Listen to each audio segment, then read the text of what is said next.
기도하겠습니다. 거룩하신 주님, 자비하신 아버지, 지금까지 저희를 붙들어 주시고 인도하여 주셔서 감사를 드립니다. 매 순간순간마다 늘 저희들에게 말씀하시며 동행하여 주시고 인도해 주셔서 감사를 드립니다. 이 시간 저희가 주님 앞에 찬양과 예배를 드리기를 원하오니 성령님 함께하여 주옵소서. 이 모든 간구를 우리 주 예수 그리스도 이름으로 기도 올리옵나이다. 아멘. 네, 104장 105장 우리 한번 해보겠습니다. 104장 곧 오소서 임마누엘.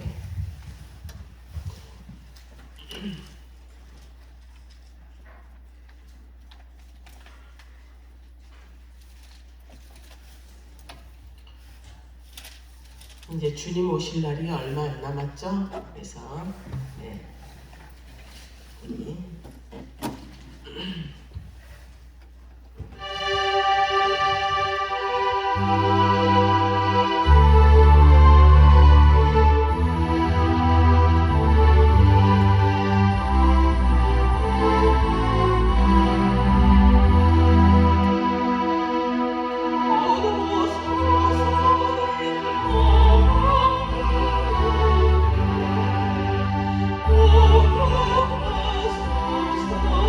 Oh,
22년 12월 11일 대강절 세 번째 주일 주님의 이름으로 시작하겠습니다. 다 같이 한 마음으로 묵상하며 예배로 나아가겠습니다.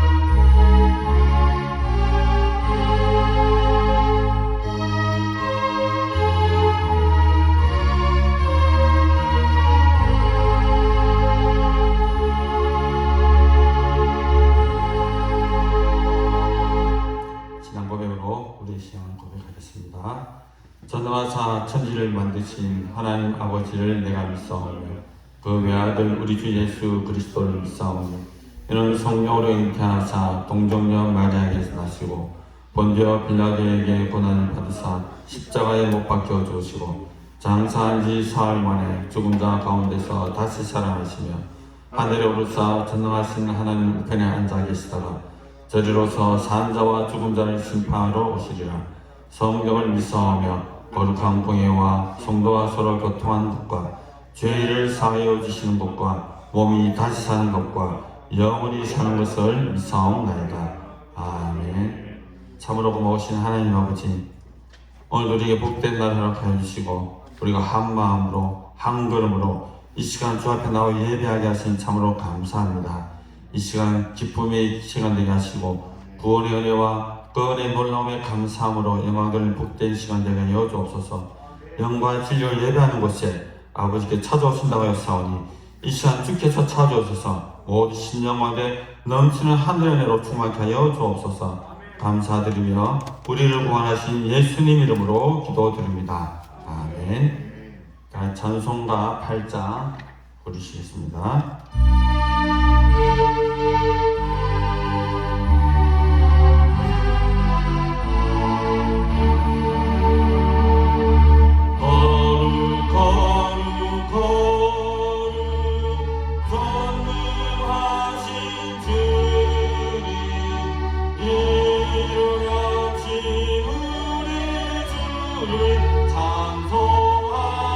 찬송합니다. 거룩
117번 구조 강림 세 번째입니다. 교도문 117번.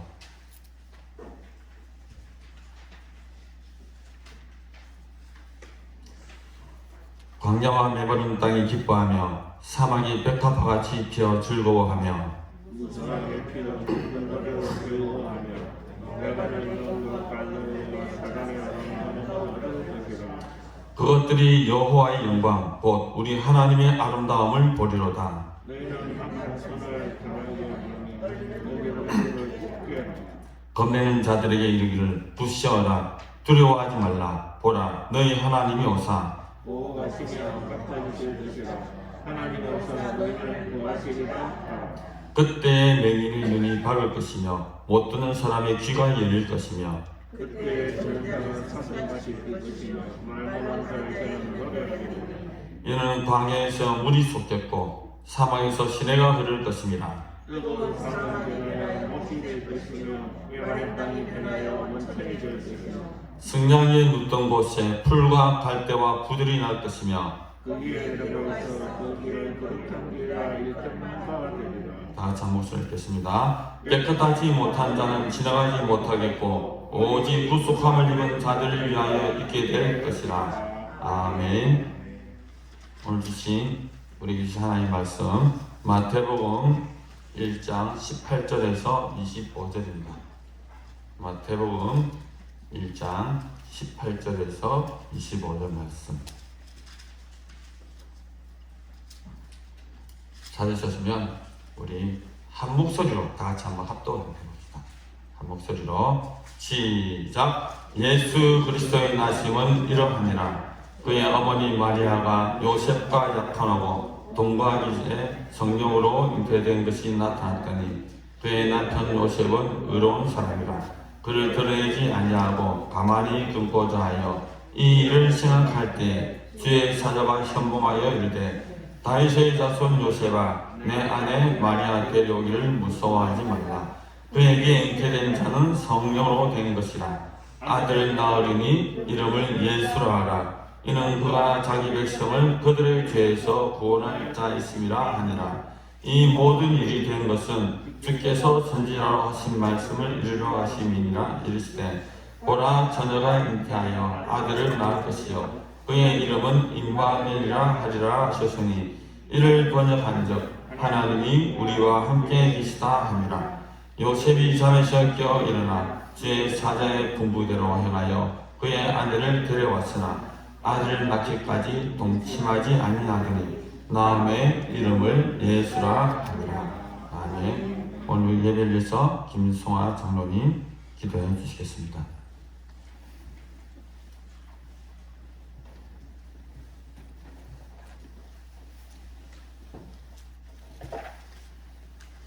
감사하신 하나님, 오늘도 주께서 정하신 이 날을 기억하며 불려주셔서 하나님을 찬양하며 예배하며 하나님의 은혜 가운데서 지낼 수 있는 복된 시간을 허락해 주심을 감사를 드립니다.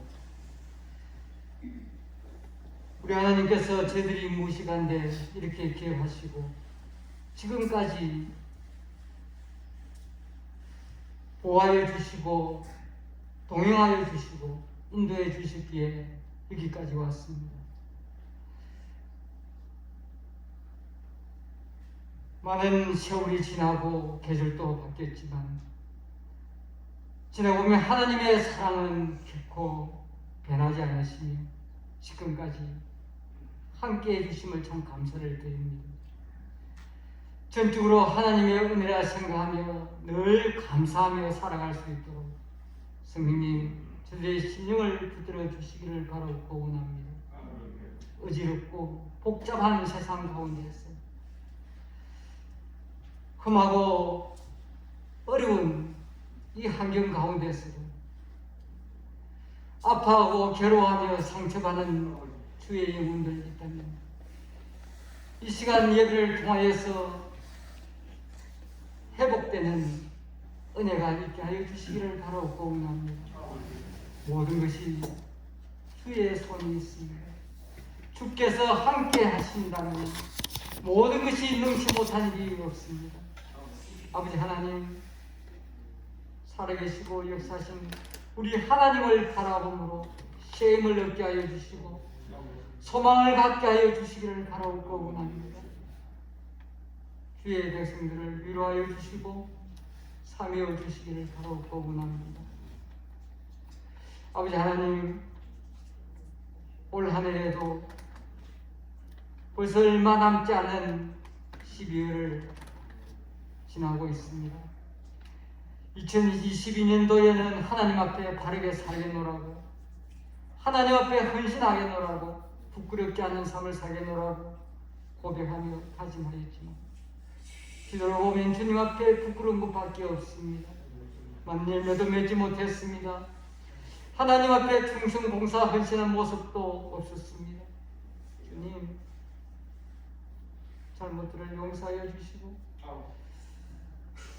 정말 하나님 앞에서 정말 변화된 모습으로 첫사랑을 회복하며 하나님의 기쁨이 될 수 있도록 성령님 간섭하여 주시고 강건해 주시기를 바라고 원합니다. 살아계신 하나님, 우리 가난을 결개해 주시기를 바라고 원합니다. 주께서 세우셨고 지금까지 함께해 주셨습니다. 특별히 세우신 우리 목사님 기억해 주시고 성령으로 말씀으로 충만케 하여 주시기를 원합니다. 영육간의 강건함을 다하여 주시기를 원합니다. 주께 붙들림 받아서 주께서 기뻐하시고 귀하게 쓰임받는 귀한 목사님 될 수 있도록 함께하여 주옵소서. 주의 일을 할 때 여러 가지 어려움들도 참 많을 줄 압니다.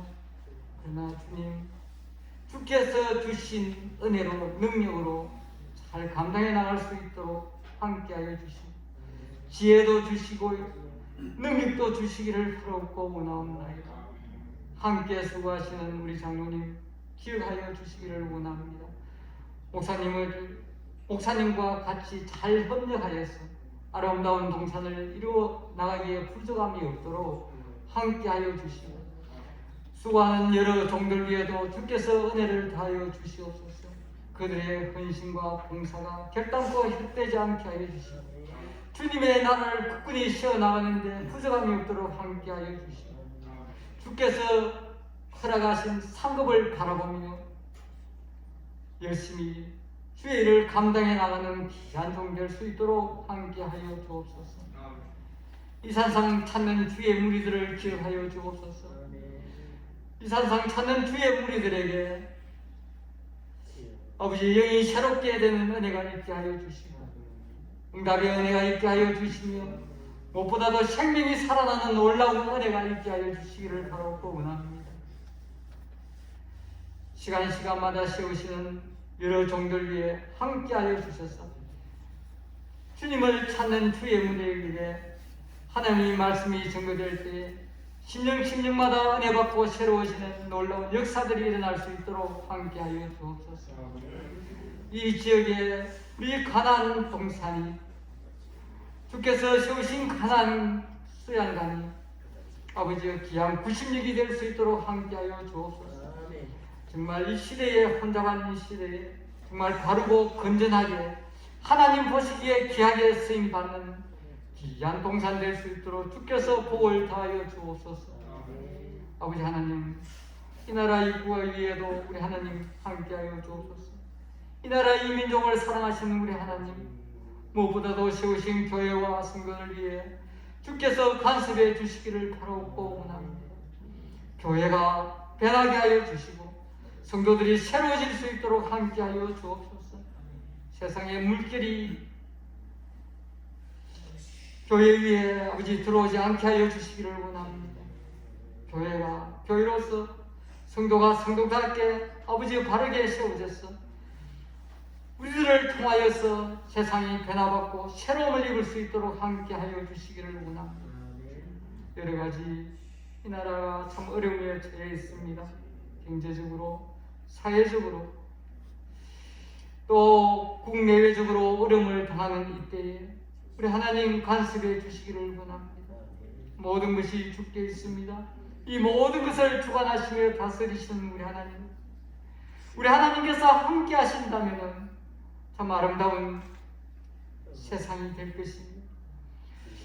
정말 우리 하나님의 은혜로 복된 나라가 형성될 것이라는 것을 저들은 확실히 아시는데, 아버지, 무엇보다도 이 나라 백성들이 하나님을 두려워하며 하나님을 사랑하는 우리들이 많아질 수 있도록 함께하여 주시기를 원합니다. 아버지, 해외에서 복음을 전하는 종들도 기억해 주시기를 원합니다. 주께서 주님 나라를 위하여 파송하여 주의 일을 맡겨 주셨습니다. 그 나라에서 주의 복음을 전할 때 무엇보다도 건강을 다하여 주시고 주님의 나라를 향하는 그 열정이 되어가게 하여 주시고 열심 있는 전도자로서 부족함이 없도록 함께하여 주시기를 원합니다. 좋은 동력자 만나게 하여 주시기를 원합니다. 필요에 따라서 주께서 주신 물질을 아버지 허락해 주셔서 주의 복음을 전하는데 조금 더 어려움이 없도록 함께하여 주시기를 원합니다. 이 코로나에 인하여서 세계 전역이 복음에 여러 가지 어려움을 당하고 있는 이때에 우리 하나님께서 함께하여 주셔서 이 어려울 때일수록 그 하나님께서 함께 하신다는 아버지 믿음을 갖고 아버지는 잘 감당해 나가는 귀한 종들 되게 하여 주시기를 원합니다. 그들이 전할 때마다 주님의 이름이 나타나고 주님의 나라가 확정되는 놀라운 은혜가 있게 하여 주시옵소서. 오늘도 세우신 귀한 목사님에게 함께하여 주시기를 원합니다. 말씀이 증거될 때 우리 각자 심령 위에 역사하셔서 은혜 받고 새로워지는 귀한 시간 되게 하옵소서. 말씀을 전하는 자와 듣는 저들 한 마음으로 은혜 받고 하나님께 감사하며 영광 돌리는 복된 시간 되기를 소원하오기에 예수님 이름으로 기도합니다.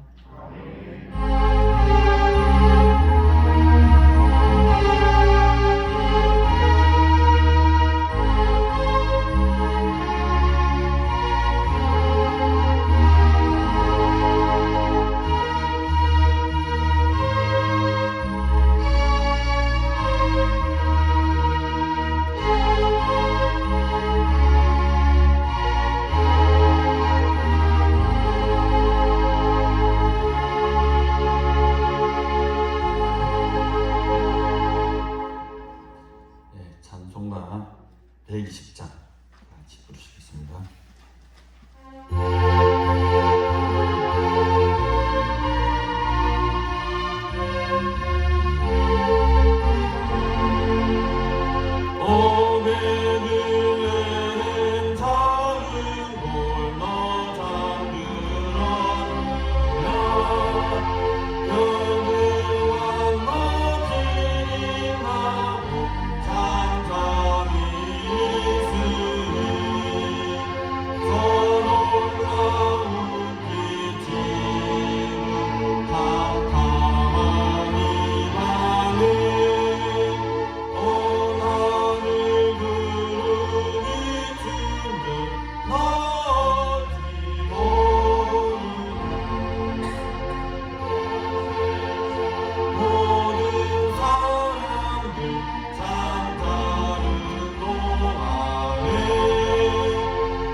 인사해볼까요? 할렐루야.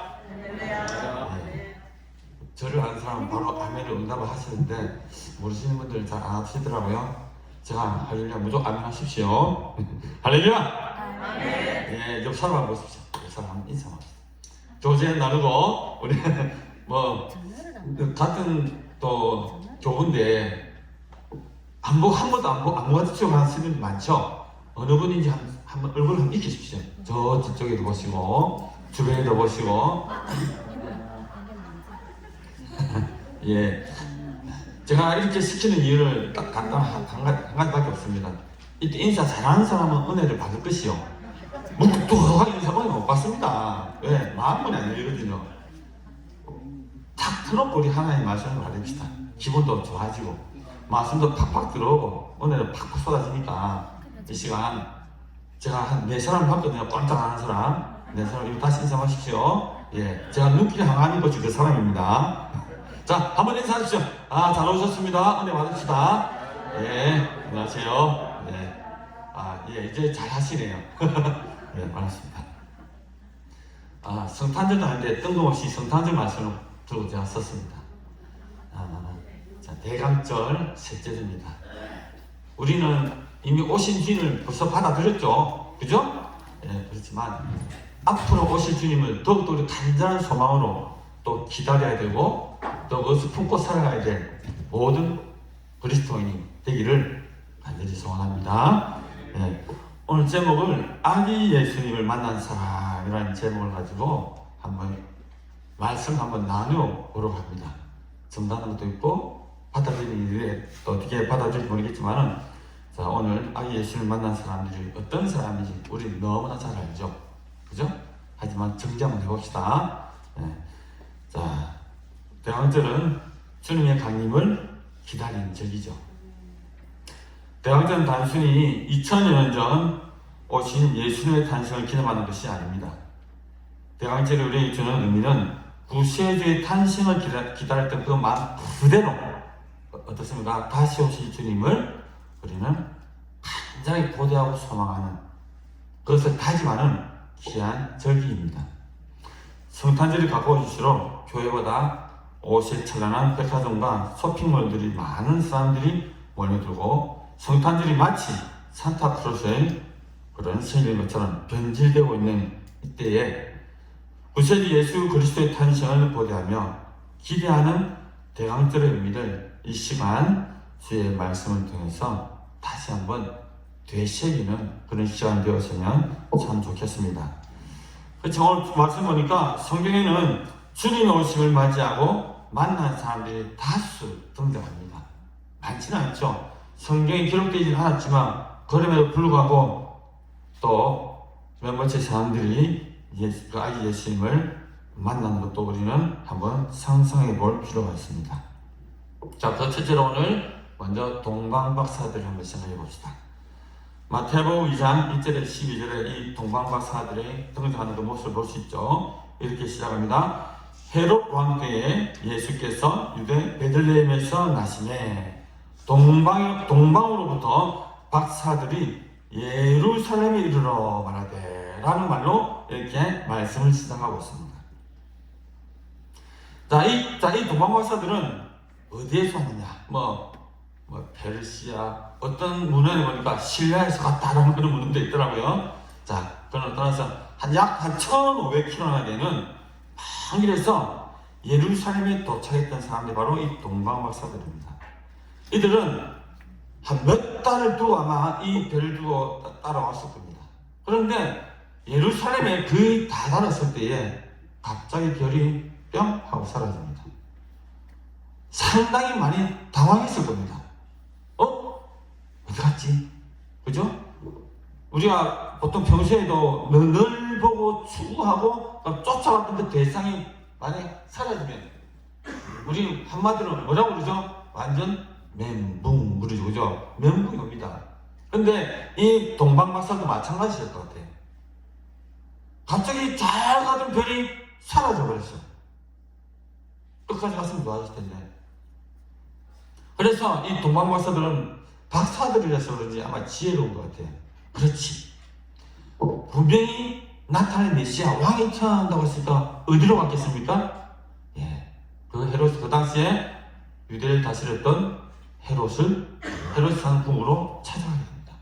그래서 다짜고짜 어떻게 합니까? 새로 태어날 왕이 어디에 있습니까? 라고 헤롯에게 물어봅니다. 헤롯은 대신 어떻습니까? 당황은 했겠지만 심착하게 박사들을 부르고 율법학자를 불러서 물어봅니다. 어떻게 물어보죠? 예수님의 그러니까 예언에 의하면 어디에서 태어난지 한번 알아봐라 라고 이야기했을 때에 자, 율법학자들과 박사들은 BC 740년경 미가 선지자가 예언한 미가서의 말씀을 헤롯에게 이야기합니다. 미가서 5장 2절에 보면 베들레헴 에브라다야 너는 유다 족속 중에 적을지라도 이스라엘을 다스릴 자가 내게로 나올 것이라 라는 말씀으로 헤롯에게 응답을 해줍니다. 이 말을 들은 박사들은 곧장 바로 그 말 듣고 에브라다 베들레헴으로 향하는 그 길목에 성경을 보니까 다시 별이 나타났다고 되어 있죠. 자, 그런데 놀랍게도 이 메시아 그리고 성경에 예언한 그 말씀대로 메시아가 나타났다라고 말했던 그 유대인과 대제사장과 그리고 헤롯은 어떻게 했습니까? 거기 있다 가봐라 라고 그 말을 끝내고 그들은 가지 않습니다. 참 아이러니하죠. 그죠? 율법을 믿고 그리고 예언서를 믿는다는 그 율법학자들이 그들은 예수님의 탄생에 대해서 어떻습니까? 무관심합니다. 오늘날 이 시대 가운데도 예수님의 복음의 말씀을 들음에도 불구하고 무관심한 사람들이 많이 있죠. 아니 이 땅에 위대한 메시아가 태어났다고 한다는데 어떻게 그렇게 무관심할 수가 있습니까? 당연히 우리가 오늘 예수님, 아기 예수님 만난 사람들은 당연히 그들은 예수님을 찾아가서 경배할 것이고 만날 것이다 라는 그런 추측을 하면서도 정작 본인은 아마 그 시대, 우리도 그 시대에 있었다면 과연 찾아갔겠습니까? 저는 의문이 들어요. 복음을 어렵게 받아들였던 사람도 마찬가지일 겁니다. 예수 믿으면 구원을 받는다 라고 했을 때 즉각적으로 아멘! 하는 사람이 있는 반면에 에이? 진짜? 거짓말 하지 마. 이렇게 말하는 사람이 있듯이 오늘 이 시대에 아기 예수님이 탄생했다고 그들을 경배하려고 했던 그 동방박사들의 소식을 들음에도 불구하고 그들은 거기 있을 거야. 성경이 그렇게 말했어! 라고 말하고 그들은 가지 않습니다. 그런데 안타깝게도 이 동방박사들은 1500km나 되는 그 먼 거리를 와서 예수님께 아기 경배하러 가는데 불과 헤롯궁과 베들레헴의 거리는 보니까 거의 10km 남짓이란 거리밖에 안 됐다고 해요. 이 가까운 거리에서 자기 사는 삶의 터리 가까운 곳에서 예수님이 태어났는데 불구하고 이들은 거기 가봐! 라고 끝냈다는 겁니다. 마치 우리의 신앙생활 모습과 비슷한 것 같아요. 예수 믿어봐! 전도하는데요. 그렇습니다. 예수 믿어 구원받아. 예수 천당 불신 지옥 말은 함에도 불구하고 정작 자신은 그 믿음을 소유하지 못한 사람 참 많이 봤습니다. 지금. 교회 가면 좋아? 교회가 너무 좋아? 우리 교회는 사랑이 많아? 라고 말하는 그들 중에도 정작 믿음의 확신, 구원의 확신을 가지고 말하는 사람은 그렇게 많지 않다는 겁니다. 오늘 예수님을 만난 이 동방 박사들의 그 예수님 만나기 전에 모든 행적과 그리고 바리새인, 율법학자, 서기관들 그리고 헤롯왕조차도 어떻습니까? 그 모든 환경들 바로 보면 우리는 항상 주님과 가까이 있는데 불구하고 그것을 캐치하지 못하고 그것은 마치 강 건너 불구경하다 그렇게 보는 경우가 많이 있다는 거죠. 그래서 예수님의 탄생을 다시 믿지 않은 이 동방박사들은 자, 그 배를 따라서 베들레헴으로 갑니다. 거기서 그들은 바로 자기의 신분을 모두 내려놓고 태어날 그 왕, 그 아기 예수께 자기들이 가져온 귀한 예물을 드리면서 경배를 합니다. 반면에 다른 쪽에서는 뭐? 왕이 태어나? 긴장이 시작한 헤롯궁에서는 난리가 났겠죠. 가지는 않으면서. 이런 두 가지 양상들이 오늘 이 시대 가운데, 아니 교회 가운데도 일어나고 있다는 사실들은 아마 이 동방박사들이 예수를 찾은 이 모든 광경 속에서 우리는 발견해야 된다는 것입니다. 그래서 동방박사들은 자기들이 해야 할 마땅한 그 경배, 드려야 될 그 영광을 드리고 선사들이 지시한 대로 다른 길로 자신의 고으로 돌아갑니다. 제 개인적인 상상이지만 아마 이 동방박사들은 이 아기 예수의 이 탄생 경배가 난 다음에 그들의 삶은 어떻게 되겠습니까? 완전히 변했을 겁니다. 그렇지 않겠어요? 그들의 삶과 그들이 추구한 인생의 목표가 완전히 달라졌을 겁니다. 그런데 이 동방박사들은 어떻게 해서 예수님을 알게 되었습니까? 발견하게 되었습니까? 그들은 여기 보니까 별을 연구한 사람들이라고 많이 학자들이 이야기하고 있죠. 이 별을 연구하는 중에 그 별을 보았고 그 별을 본 순간에 예언의 말씀을 기억했을 것이고 그 예언의 말씀을 캐치하고 난 그들은 바로 즉시 행동을 했다는 겁니다. 우리는 무엇을 알고 무엇을 캐치할 때 행동하는 사람과 행동하지 않는 사람이 있습니다. 그죠? 복음을 받아들였을 때 그 복음의 능력을 해서 감당하지 못할 그 기쁨 감격 때문에 전도를 하는 사람과 전도를 할까라고 고민하는 사람도 있다는 거죠. 우리는 오늘 아기 예수를 만났던 이 동방박사들처럼 그 예언의 말씀을 기억하고 그 말씀의 성취가 이루어졌을 때 즉시 반응하는 그런 복된 그런 인생이 되기를 간절히 소망합니다. 자, 두 번째로 어떤 사람이 등장하죠? 들에서 양을 치는 목자들이 등장합니다. 그들은 메시아를 찾고 그들은 뭐 어떻게 해서 열심히 신앙생활 했다는 기록은 없습니다. 하지만 느닷없이 천사들이 양치는 목자들에게 밤에 나타납니다. 천군 천사들. 한 사람이 아니고 여러 세거리로 이렇게 천군 천사가 나타났다라고 성경 기록하고 있습니다. 그 누가복음 1장 8절에 그 지역의 목자들이 밤에 밖에서 자기 양떼를 지키더니라고 기록하고 있죠. 열심히 자기 본분을 다했던 사람들입니다. 자기 주어진 일을 최선을 다했던 사람들입니다. 우리가 흔히 이단들을 이렇게 우리가 손가락질하고 조금 우리가 안 좋게 생각하는 이유는 그들은 모든 일들을 내려놓고 오로지 죄 오로지 내려놓고 그 종말을 소망하는 자기 혼자만 들림받기 위해서, 그죠? 물론 다른 사람 데리고 오려고 노력하지만 그렇게 살아간다는 겁니다.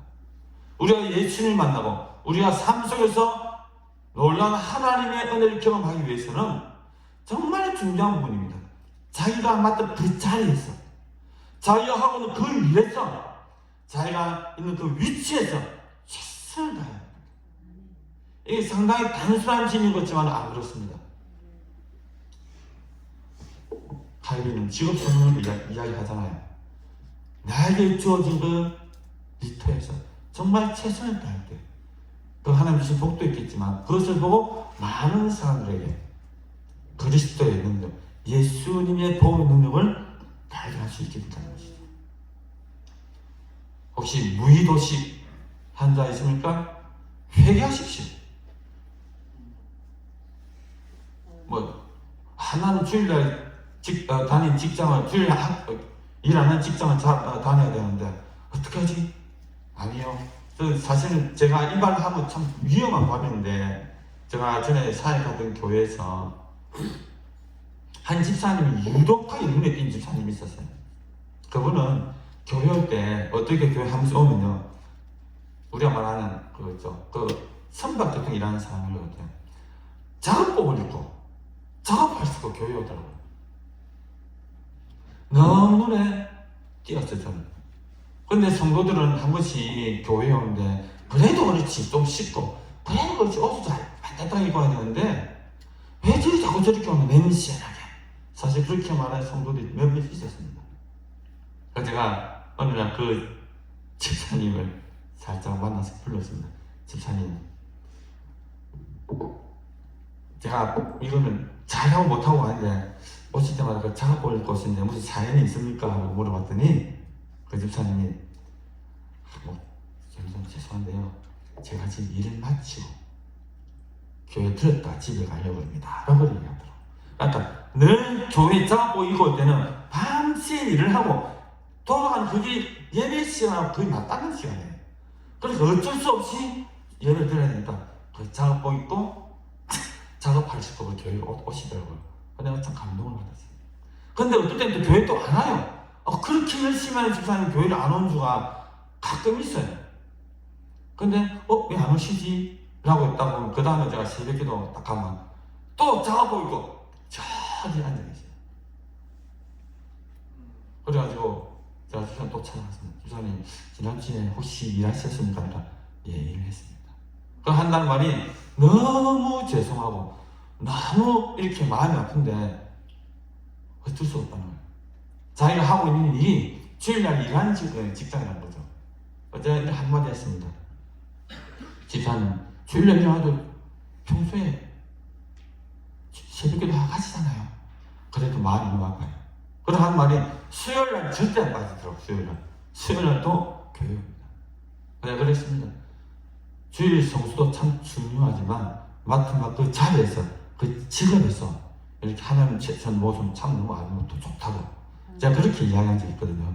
너무 주일날 교회에 오지 못하는데 죄책감 가지지 마세요. 그 죄책감을 가질 필요가 없는 거예요. 그건 집사님과 하나님과의 관계라고. 그 관계를 잘 설정해서 신앙생활 잘하면 정말 집사님 멋진 성도가 될 수 있습니다라고 제가 상담한 기억이 있습니다. 영도에 있을 때. 영도에 배인자 항상 많이 있잖아요. 제가 그냥 위험 발언일 수 있겠지만 그렇게 위로를 해드렸어요. 그 집사님은 이제 교회에 오면 제가 눈이 딱 막힙니다. 그러면 한번 지우서 인사 살짝 감사도 웃으면서 많이 오셨습니까? 인사하고. 그리고 또 어떻습니까? 자기에게 주어진 그 자리에서 자기의 믿음을 지키고 자기가 해야 될 최선의 방법으로 신앙생활을 하고 있는 거거든요. 그런데 제가 하고 싶은 말은 바로 그런 것이죠. 자기에게 주어진 그 책무, 위치에서 신앙생활을 하기는 쉽지는 않지만은 그렇게 이루어 나갔을 때 오는 그 신앙의 그 믿음의 확고한 그런 부분들이 설 수 있겠구나 하는 생각이 들었어요. 저도 사실은 지지난주에 교회를 못 왔습니다. 죄송한데 목사임에도 불구하고 저는 일한다고 못 왔습니다. 제가 사전 말씀드렸지만 근데 마음이 저는 그렇게 불편하지 않았습니다. 왜 그런지 아세요? 현장에 가서 같이 일하는 사람들 불러 모았어요. 예배드리자. 현장에서 즉석에서 저는 미리 그 생각으로 말씀을 딱 준비해놨습니다. 주보도 미리 딱 만들어가고 교회를 원하는 예배는 드려야 되지 않습니까? 그래서 현장에 오는 몇몇 사람들과 그리고 같이 일하는 사람들이 교회 성도들이 좀 있거든요. 전도사님도 있고 집사님도 있고 그래서 장로님도 있고 하니까 그에 대해서 너무 마음에 죄책감과 갇혀갖고 있더라고요. 내가 그랬죠. 그러지만 내가 목사인데 내가 예배 드릴게. 그래서 텐트를 치고 텐트 안에서 저는 그 현장에서 예배를 드렸습니다. 그래서 그 목사들에게 한마디 했죠. 이것 때문에 마음이 아파하지 말고 평안한 마음을 가져라. 그 메시지를 전했더니 메시지를 전화가 왔었어요. 목사님, 내가 저는 성도가 저하고 같이 일하면서 할렐루야! 목사님, 평안합니다! 그러고 전화가 왔더라고요.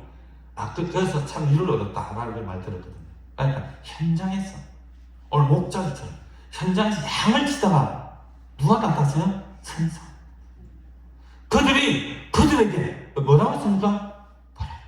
오늘날 다윗의 동네에 부주가 나셨으니 곧 그리스도 주시라. 너희는 강부에 서여 알고 볼 텐데 그가 바로 메시아다. 그리스도라고 하는 그 말씀을 목자들은 듣게 됩니다. 두렵고 놀랍겠죠. 하지만 그들은 그 말 듣는 것을 어떻게 했습니까? 반응을 했어요. 바로 베들레헴으로 찾아가서 예수님께 경배를 드렸다는 겁니다. 아기 예수를 만났던 사람들의 이 두 부를 보면 어떻습니까? 적극적이죠. 적극적이었다. 그리고 자기 일에 충실했던 사람들이었다 라는 것을 오늘 아기 예수를 만난 사람들의 특징들 할 때 우리는 기억해야 된다는 겁니다.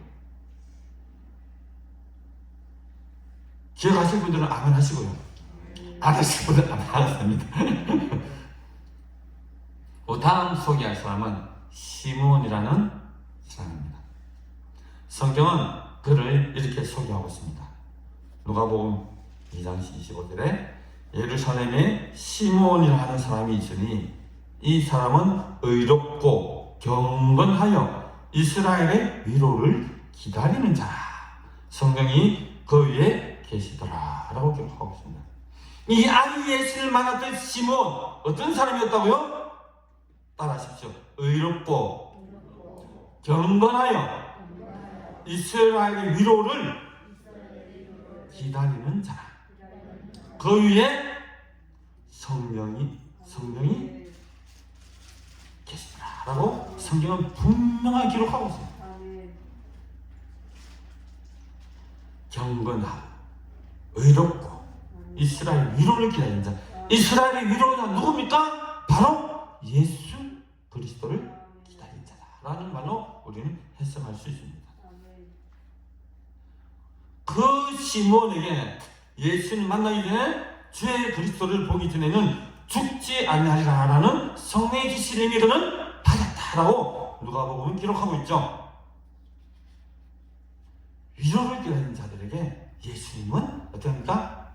나타납니다. 경건한 자에게, 의로운 자에게 예수님은 나타납니다. 여기서 시므온은 예수님을 찾아간 사람이 아닙니다. 그죠? 이스라엘의 위에 따라 할 일을 받기 위해서 모친 마리아가 아기 예수님을 성전에 데려왔을 때에 그때 시므온을 만났다는 겁니다. 기다리는 자에게 어떻다고요? 찾아오십니다. 강력하게 성령의 은혜를 구한 자들에게는 성령님이 찾아오십니다. 여러분들 어떻습니까? 지금도 성령의 강력한 은사를 체험하고 그분 찾아오시기 원하십니까? 기도하십시오. 의롭게 경건하게 사십시오. 그 성령의 강력한 오심을 우리가 임재하심 우리가 소망하십시오. 그러면 찾아오십니다. 그래서 어떻게 합니까? 그 시몬 예수님을 품에 안고 예수님께 복을 빌겠죠. 그래서 그는 이렇게 하나님을 찬양합니다. 주님, 이제 주님의 종을 주님의 말씀대로 평화롭게 떠날 수 있게 하셨습니다. 제 눈으로 주님의 구원을 어떻게 보았습니다 라고 선포를 합니다. 이 시므온은 확신했습니다. 왜? 이 아기 예수가 구원자임을 확신했습니다. 바로 자기 고백에 나와 있잖아요.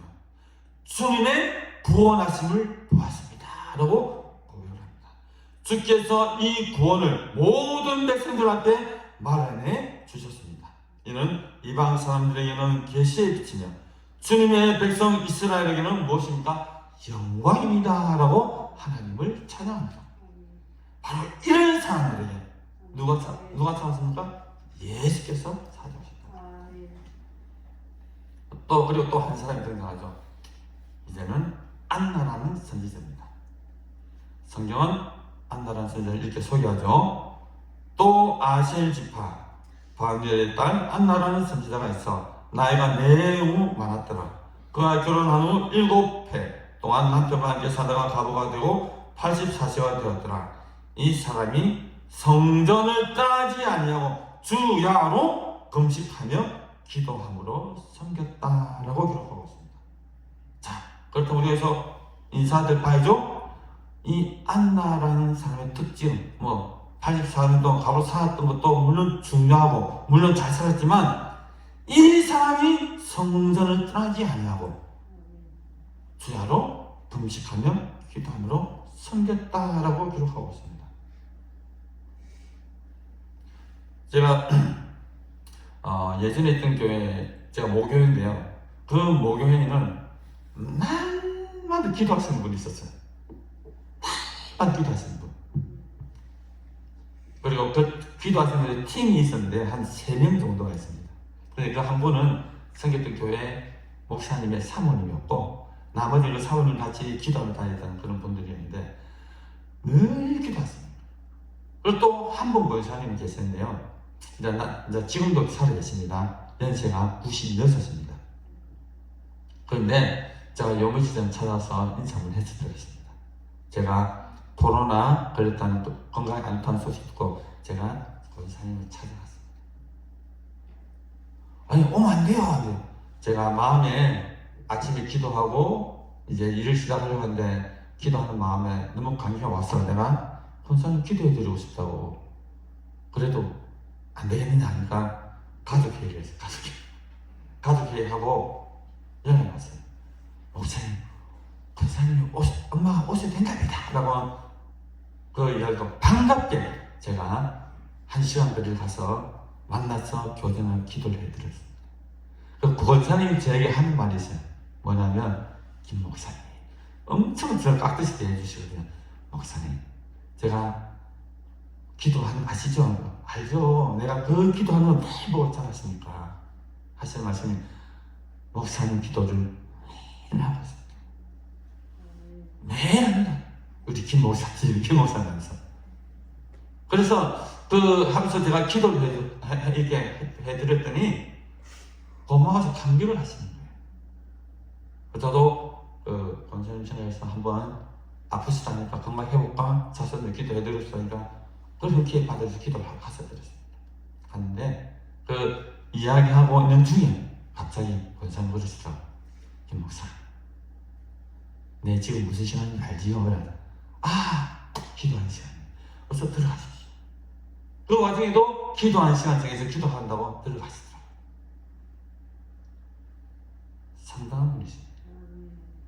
그 기도 열심히. 그래서 제가 한 가지 다 기도 복을 이제 그 기도했는데 죽는 날까지 기도하시다가 부르시는 그 순간에도 기도가 되시죠. 복을 들어서 고맙습니다. 그러니까 그 기도가 너무 좋아하시더라고요. 바로 안나 같은 사람 아닙니까? 그분 때문에 수많은 사람들이 예수를 믿게 됐는데 제가 알기로 저도 그 사람 한 사람 중 하나거든요. 그 사람 중 한 사람이거든요. 자, 바로 이런 사람. 주님은 찾으셨습니다. 바로 이런 분들이 누굽니까? 아기 예수를 만났던 사람들이었습니다. 여러분 어떻습니까? 이미 예수를 만나셨죠? 안 만났습니까? 저만 만났는가 보네요. 여러분들 아마 주께서 여러분들을 찾으실 때는 이런 부분도 있지만 너는 하나님 은혜도 분명히 있습니다. 그죠? 하지만 특정한 사람, 성경에서 특정한 인물을 기록할 때는 다만한 이유가 있지 않겠습니까? 그건 확증된 이유들, 그죠? 네. 바로 성전을 떠나지 않고 주야로 금식하며 기도함으로 섬겼다 라고 성경은 그렇게 기록하고 있습니다. 자, 다음은 한 사람 있죠. 이제는 주를 확실하게 만나본 있죠. 누굽니까? 요셉과 마리아죠. 우리 요셉에 대해서는 간단하게 소개하면 그는 마리아의 남편, 그 당시에는 남편 될 사람이었습니다. 성경은 1장 마태복음 1장 19절에 그를 이렇게 소개하죠. 의로운 사람이다. 약혼의 임신 사실을 알고도 그는 조용히 이 사실을 해결하려고 했죠. 그때 선사 가브리엘이 나갑니다. 네 아내 마리아 데리고 두려워하지 마라. 그는 성령으로 인도하는 자이다 라는 이야기로서 요셉에게 확신이 줬죠. 요셉은 그 말씀을 듣고 즉시 그 마리아를 데려옵니다.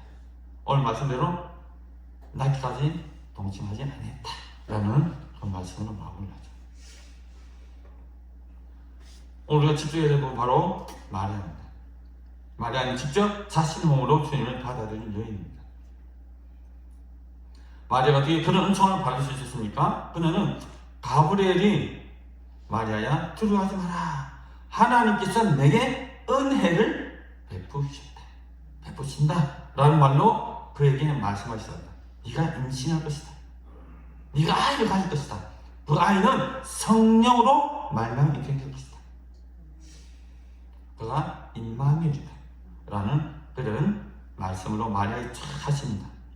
이때 근데 왜 이렇게 말씀하시는데 불구하고 그는 어떻게 대답합니까? 주의 계집종연이 말씀대로 내게, 그 말씀대로 이루어진다가 아니고 말씀대로 누가에게? 내게 이루어진다 라고 그렇게 결단합니다. 이것은 감정적인 고백이 아니죠. 왜냐하면 그 당시에 약혼을 하고 다른 남자의 아이를 베게 되면 어떻게 되죠? 돌에 맞아 죽습니다. 그 신명기에 잘 기록하고 있죠. 22장 23절에서 24절에 보면 처녀인 여자가 남자와 약혼한 후에 어떤 남자가 그를 성읍 중에서 만나 동침하였다. 너희는 그들 둘 다 성문으로 내려가서 그들 돌로 쳐서 죽이고 라는 말씀이죠. 신명기. 그럴 위험이 도사에 있는데 불구하고 어떻게 합니까? 마리아는 그것이 내게 이루어지기를 원한다라는 고백을 합니다. 얼마나 확고한 고백이고 얼마나 위험한 고백입니까? 자, 그리고 고백했을 때 어떻습니까? 가브리엘은 말씀을 주시죠. 그래서 여기에서 하나님은 마리아를 더욱더 확정시키기 위해 네 가지 차원의 말씀을 주십니다. 먼저 가브리엘 천사를 통한 분명하고 확실한 메시지를 주었습니다. 이미 구약에 예언된 하나님의 말씀으로 마리아의 앞으로 일어날 일들에 관해 말씀해 주십니다. 그리고 이사야 선지자가 예언한 말씀, 자, 누가복음 1장 30절 넣어줘. 보라, 내가 잉태하여 아들을 낳으리니 그 이름을 예수라 하고 확신의 말씀을 주십니다. 이 확신의 말씀이라는 것은 이미 예언서에 기록된 말씀으로 마리아에게 주셨기 때문입니다. 그리고 둘째로 하나님의 성령이 내게 임하시고 하나님의 능력이 너를 덮을 것이다 라고 말씀하십니다. 말씀의 확신을 주시고 그 말씀의 확신에 무엇을 덮는다고요? 성령의 뭐를? 확신을 덮어주신다고 말씀하고 있습니다. 말씀의 능력이 지극히 높으신 하나님의 능력이 너를 덮을 것이다 라는 메시지를 주십니다. 머리부터 발끝까지 성령의 능력으로 완전히 덮을 때 인간적으로는 불가능한 일들이 가능하게 되는 것이죠. 성령의 역사 때문에 마리아는 자신에게 벌어질 엄청난 일들을 믿게 됩니다. 세 번째로 하나님은 그렇게 말씀과 성령의 증표를 주시는 것이 아니라 실제적인 증거를 보여주십니다. 그 실제적인 증거의 대상이 누구죠? 바로 친족 엘리사벳이 세례 요한을 잉태한 사건에서 이야기합니다. 그 세례 요한의 어머니, 그 사라의 아내 엘리사벳은 아이를 갖지 못한 나이 많은 여인이었습니다. 그 여인도 이미 6달이 되었다. 그 증표를 보여주면서 마리아에게 확정을 주시죠. 누가 보면은 마리아가 엘리사벳을 찾아가는 그 모든 사건도 기록되어 있습니다. 성경에 여러분 한번 직접 찾아보십시오. 읽어보시고 이런 확정을 주셨구나라는 것이 여러분들에게 믿음이 확 닿으면 여러분도 그렇게 확정적인 그 믿음을 갖고 살아가시면 되는 것이죠. 그건 네 번째, 결정적으로 하나님은 이 모든 말씀은 능치 못함이 없을 것임을 약속하십니다. 되죠? 하나님의 말씀은 능치 못하심이 없습니다. 여러분 좋아하는 말씀이잖아요. 이 말씀이 여기 등장하죠. 예수 그리스도의 잉태 사건이에요. 하나님은 마지막으로 이 말씀을 하심으로써 지금까지 마리아에게 하신 모든 메시지가 현실적으로는 이루어질 것임을 분명히 하심했습니다. 마리아가 처음부터 믿음이 강한 여인이 아니죠. 믿음이란 내가 의지적으로 믿어서 받게 되는 것은 결코 아닙니다. 하나님이 믿게 하는 것이면 아멘. 누구든지 예수를 성령이 아니고는 예수를 주로 고백할 수 없다. 고린도서 12장 말씀이죠. 성령이 아니고는 내가 그리스도를 고백할 수 없습니다. 내가 만약에 내가 성령을 믿는다 함에도 불구하고 믿음의 확신이 없다. 그건 가짜입니다. 분명히 성경은 말하죠. 그가 성령이 주시는 많은 은혜와 능력과 그것을 보물해서 마리아의 고백은 딱 한마디로 나오죠. 저는 주의 계집 종입니다. 주의 말씀이 내게 이루어진다 라는 고백으로 그 모든 것의 결단에 종지를 찍게 되죠. 이 마리아의 결단이 오늘 모든 성도들의 결단이 되기를 간절히 소원합니다. 주여, 저는 부족한 자입니다. 하나님 말씀하시기에 제가 어떻게 한다고요? 자에게 모든 것들이 이루어지기를 간절히 소원합니다 라는 또 그 고백들이 우리가 말씀과 기도를 통해서 우리가 우리 성도한테 나타나기를 간절히 소원합니다. 자, 말씀을 정리하면요, 동방박사와 목자들, 제가 말씀드렸죠, 그들은 자기의 그 위치에서 자기 자리에서 해야 할 일을 최선을 다했다는 사람이죠. 성도 여러분도 지금 하나님께서 여러분들이 주신 그 직장, 사업체, 그 환경, 그 모든 조건들이 하나님께서 나에게 복의 통로라는 것을 기억하십시오. 그 복의 통로를 통해서 여러분들은 예수님을 만날 것이고, 그 복의 통로를 통해서 소망하고 살아가다 보면 앞으로 오신 주님을 우리가 간절히 소망하는 그 마음들이 날로 이렇게 새롭게 일어날 것입니다. 우리는 이 대항전을 맞이해서 오신 예수님을 이미 우리가 믿음으로 고백하고 받아들였지만, 앞으로 그 예수님이 심판에 들어오실 때 우리는 그분을 정말로 아멘 주 예수 오시옵소서라는 고백을 통해서 우리 주님을 더욱더 뜨겁게 맞이하고 이것에 소망을 두므로해서 우리의 믿음의 삶, 우리의 모든 전생애가 예수 그리스도의 땅에 오심을 간절히 소망하는, 그간에서 누리는 복을 완전히 누리는 그런 믿음의 삶을 살아가는 모든 성도들 되기를 간절히 소원합니다. 자, 오늘 그 위해서 오늘 찬송가 주님 다시 오실 때까지 우리 찬송하시겠습니다. 혹시 악보가 없으신 분은 핸드폰 여셔서 인터넷 접속해서 그 보면 악보가 나올 것입니다. 악보 준비를 못했거든요. 우리가 잘 아는 찬양이니까 찬송 부르시면서 우리 준비한 전 예물을 하나님께 드리는 시간 갖겠습니다.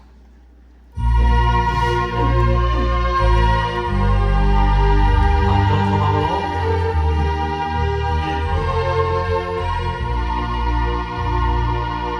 주님 다시 오실 때까지 나는 이길 가리라.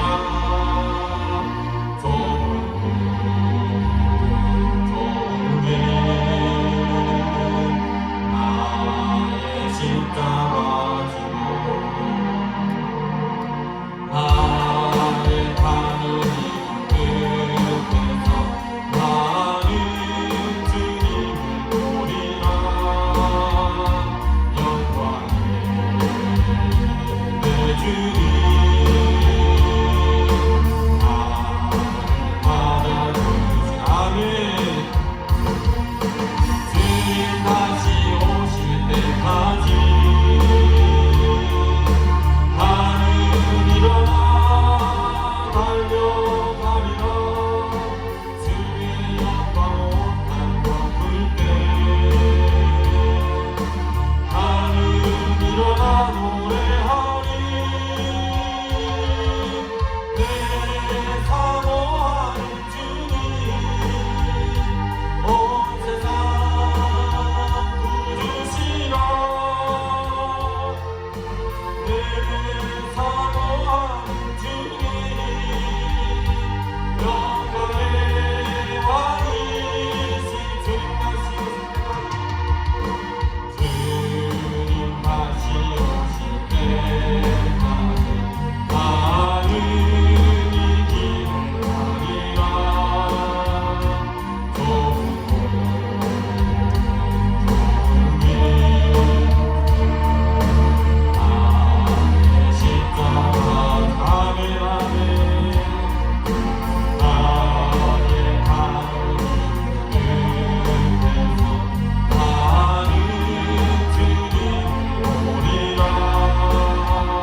감사합니다. 우리 목사님 성탄절 설교를 미리 너무 다 해버리신 것 같아요. 성탄절 설교 때 뭘 할지 지금 벌써 고민이 되는데 오늘 한 시간 그런 은혜 말씀으로 은혜 받으신 줄 믿습니다. 광고 말씀 드리겠습니다. 오늘은 우리가 대림절 셋째 주일로 지켰고요. 우리 다음 주에도 계속해서 우리 대강절 절기를 지내게 됩니다. 다시 오실 주님을 늘 소망하며 기다리는 그런 귀한 시간들 되시기를 바랍니다. 우리 다음 주일 예배는 우리 박정수 목사님께서 인도해 주시겠습니다. 예배 마치신 후에 우리 모든 성도님들 식당으로 다 오셔서 함께 식사하시고 오늘 특별히 맛있는 떡국이 준비되어 있으니까 함께 오셔서 식사하시기 바랍니다. 돌아오는 목요일입니다. 오전 11시에 우리 대전에 소재하고 있는 고신총회 선교센터에서 우리 김성환 장로님 누님 되시는 우리 김자선 선교사님의 은퇴 예배가 있습니다.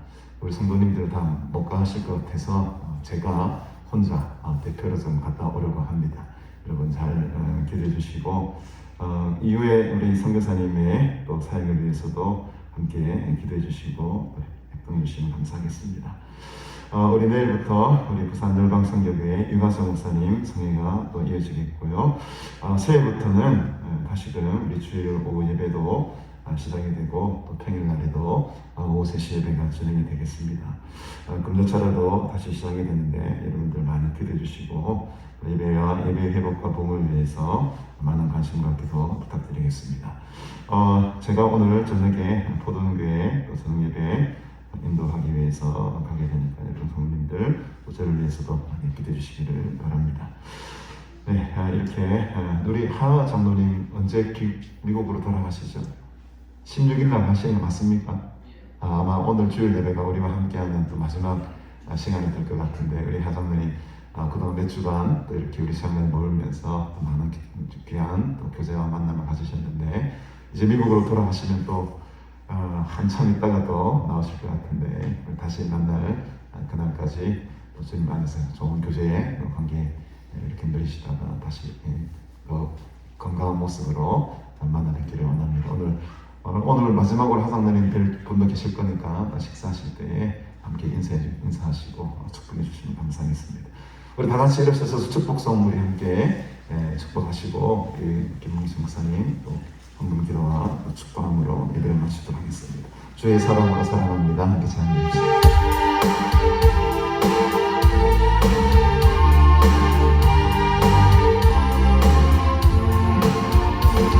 주의 사랑으로 사랑합니다. 주의 사랑으로 사랑합니다. 영대 하늘에서 주의 영광을 보내 주의 사랑으로 사랑합니다. 주의 사랑으로 사랑합니다. 주의 사랑으로 사랑합니다. 자매 안에서 주의 영광을 보내 주의 사랑으로 사랑합니다. 아멘. 축복합니다. 사랑합니다.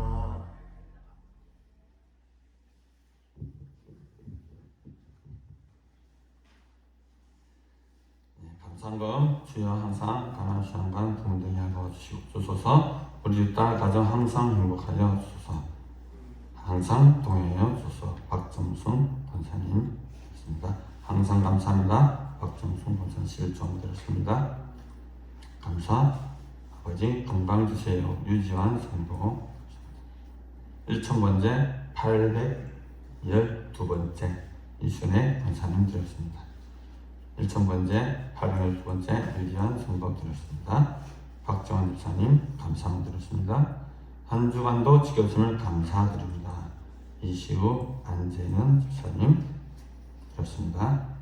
지난 한 주간에도 주님 주신 은혜를 감사드립니다. 하은현 장로님 드렸습니다. 감사금 김송아 박정수 목사님 드렸습니다. 주님 사랑합니다. 날마다 순간마다 좋은 일이 많이 크게 있게 하시면 감사합니다. 김사냐 권사님 드렸습니다. 서정원 목사님 감사합니다. 드렸습니다. 박신 장로님, 예수님 사랑합니다. 이문혜 변사님 드렸습니다.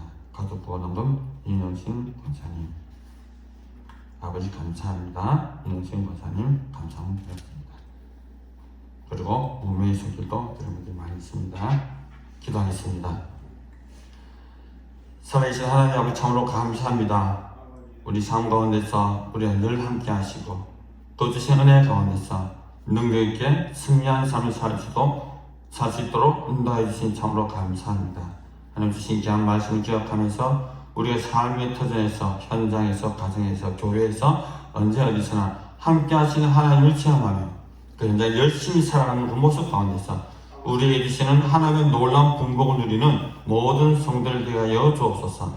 이 시간 또 간절히 소원하기는 드리는 모든 헌물의 그 순간, 그 마음도 지키시 기억하여 주셔서 기록한 모든 기도가 응답되어지게 하시며 넘치는 하늘의 은혜와 땅의 기름진 복을 더해 주심으로 들어가나 나가나 앉으나 서나 복의 근원이 되는 사람 모든 성도들 손길되게 하여 축복하여 주시옵소서. 주 예수 그리스도의 은혜와 하나님의 그 놀라우신 사랑하심과 성령님의 감동하심과 위로하심과 교통하심과 함께 하시니 주의 다시 오심을 간절히 사모하며 진실하게 의롭게 겸손하게 살아가기를 간절히 소망하는 이 자리에 모인 모든 성도들의 가정과 사업과 자녀들, 가난 수양관과 가난 교회와 오늘도 세계와 열방을 가운데서 주 예수 그리스도의 십자가와 부활의 복음을 힘있게 증거하는 모든 선교사들의 사역과 교회 위에 이제로부터 영원히 함께 하시기를 간절히 축원하옵나이다. 아멘.